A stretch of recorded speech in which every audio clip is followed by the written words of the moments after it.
Today is a pretty exciting day, you guys. We are headed up to Springdale to a little custom tire shop. It's going to install some Sumo Springs on the back of the RV. So stick around. Hi, we're Paige, Casey, and Henry Wilder, an adventurous trio from the Ozarks of Northwest Arkansas. Join us as we explore in our motorhome and in our own backyard as we seek out authentic travel experiences and ways of living for our small family of 3. So when we were researching RVs, we looked at a ton of stuff. Camper van, trying to tow something behind our Jeep, Class Bs, Class Cs, Class A, and we finally settled on the thing that checked most of the boxes for us was going to end up being an older used Class A, but a small one, a small Class A. It's bigger than we really wanted, but like, man, van life is expensive, it turns out. We had narrowed it down to a couple of Class A's that were made in the early 2000s with a footprint of under 27 feet. And there weren't that many of those, and these Fleetwoods, the Fiesta, the Terra, and the Flare were 3 that Fleetwood made in that era that were around this size. I did a lot of forum searching to hear how people thought of them, what they did, what was good, what was bad. I was reading some forum, someone said very, specifically, these Workhorse chassis aren't really known for handling very well. Obviously, RV manufacturers are not car manufacturers. They buy a chassis and build a house on top of it. And this particular motorhome that we bought was on a Workhorse. Turns out they don't handle very well, but people recommended helper springs. Like, some people were talking about how it was a night and day difference after they installed some helper springs on how the vehicle handled and road manners and all that stuff. We were confident enough knowing that, if it really does handle that badly, there are things we can do. But we wanted to buy the RV first and see how it handled. So we bought it, and we drove it home from Oklahoma. I drove it home. It handled like shit, really bad. It was not fun to drive. It was all over the road. It was very, very bumpy, very, very rough riding, and it sucked. Confirmed. When we were doing kind of our initial mechanical, the entire front suspension was just totally clapped. It was 3 inches, maybe even more, lower than it should have been. I said, well, no wonder I drove like crap. I took it to a shop and they said, this probably drove like shit. And I said, it drives about as well as the day I bought it. So we completely redid the front suspension. We put air helper springs, which I don't necessarily know were factory installed for this thing, so I think that may be a slight upgrade. They're about 2,000 pounds of extra lift in the front, and a performance shock, and I also replaced the coil springs, which had just been blown out from all that lack of repair. And it handled a lot better. Still not great. I was very, very happy after that. We've taken it on many trips since then, and I'll tell you, we just got back from down all the way to South Padre. It was about 2,200 miles round trip. If you haven't seen it yet, we did a whole vlog series, multiple videos on that trip, had a great time. We'll link it in the description below. Because of the way the vehicle handles, I don't love driving at highway speeds.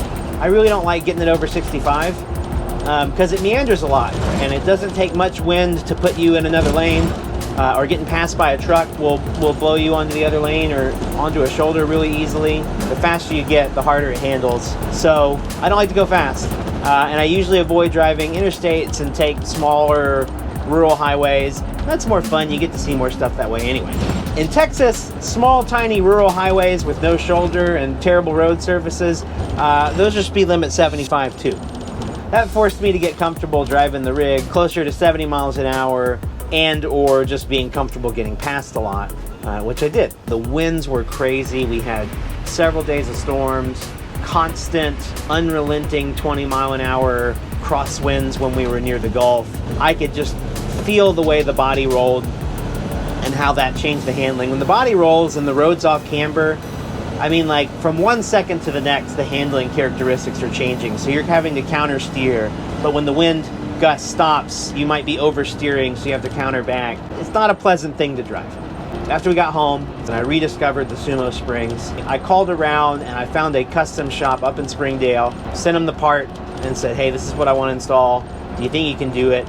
And they said, yeah, bring it up here. Let's do it. This is the kind of thing I could do myself if I had the safe means to actually lift the body of this thing up off the suspension, but we've got a gravel driveway and I don't have a whole lot of tools to actually lift this thing up, so I felt more comfortable letting a professional in a shop do it. It takes the bump stops on the rear and you put these springs in their place. You know, these new bump stop replacements will be in contact at all times.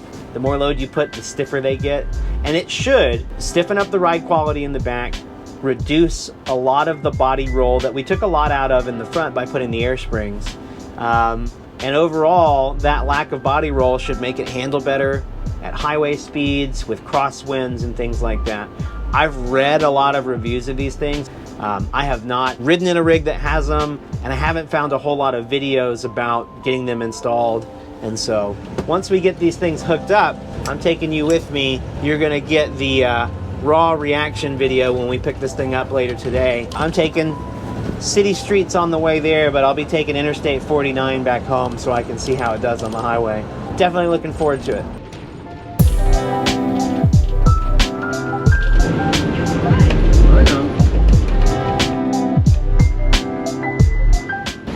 We made it to the tire shop. I'm gonna go do my dealings with them. I don't think I'm taking you with me. I'm not comfortable yet putting a camera in people's face.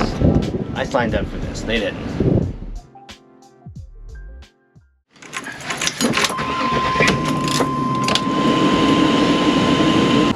All right, y'all. Just picked this thing up. Oh, it's hot. AC blasting. Let's go get the initial ride down. See what we think. Coming out of the parking lot. All right, nothing substantial so far. I'm gonna get us back on the freeway. Try going that direction. See what the wind does for us. Body roll and stuff like that. Still had a little bit of bounce coming in the corner. Dang, I forgot to close my door all the way. Forgive me, y'all.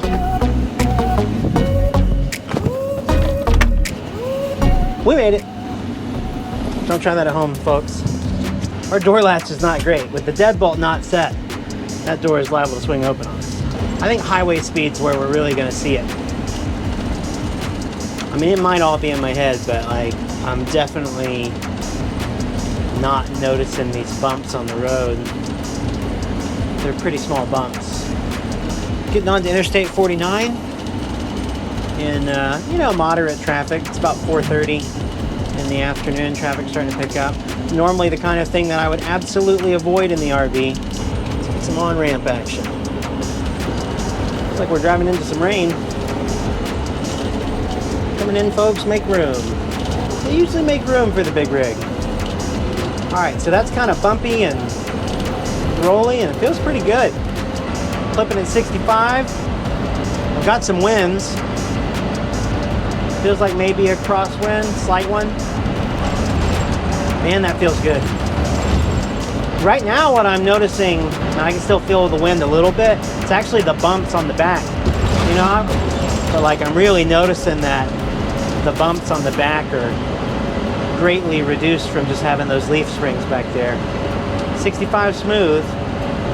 You know, it doesn't feel like I'm driving a Lamborghini or anything like that, but like on this last trip, 65 was about the limit. You know, we got it to 65 and that was starting to push my comfort with the handling, and we just cruised right up to 65 and I didn't really think twice about it. And it feels good.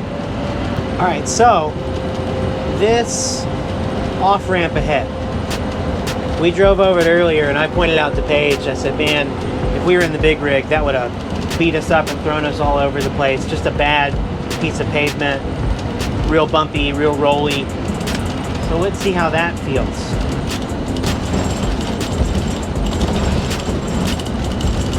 I mean, it's still bumpy. It's still rolly. Oh yeah. Yeah, that's a lot different. Doesn't make it go away. It's just a million times more manageable. It didn't make me change lanes. It still rolls a little bit because it has to roll some before the springs engage, but that's definitely reduced quite a bit. The thing that's really blowing me away right now that I was not expecting is the shock absorption that's happening on the back end. I didn't really expect these to behave like shocks. Shocks are for shocks. These are helper springs. I expected this to add rigidity and make it actually feel stiffer, which it does from a body roll perspective. You know, maybe not as much as I like ever hoped and dreamed, but still significantly enough that it makes a huge difference. But the amount of shock absorption we're getting on the back, this thing hits bumps and it feels a whole lot less like it's, you know, hitting really, really hard. This is cool. 2 thumbs up so far.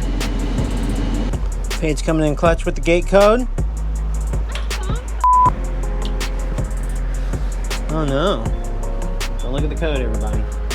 I told Paige this gate is so slow I could probably hop out and get it. Cornering. You know, low speeds, high speeds, but anything like this where we're turning sharp, that has definitely chilled out how much the body rolls. Let's see if we can get under here real quick before the rain comes and get a look at these. There they are. Pretty beefy. And that used to be the bump stop. Right there. So when the suspension compresses on this leaf spring, these come together. That's what it looks like. Looks good. It looks to my eye like it is in fact resting on the leaf spring at rest, which is good. The other thing is that as this compresses, it provides more resistance. So it gets stiffer as you have more weight in the rig. And we were traveling with no cargo, a quarter of a tank of gas. This is the gas tank right here. Quarter of a tank of gas, empty holding tanks, and an empty water tank. So, you know, we end up filling this thing with 600-700 pounds of fluids. Those will be compressed even tighter, but man, I'm stoked. This is awesome.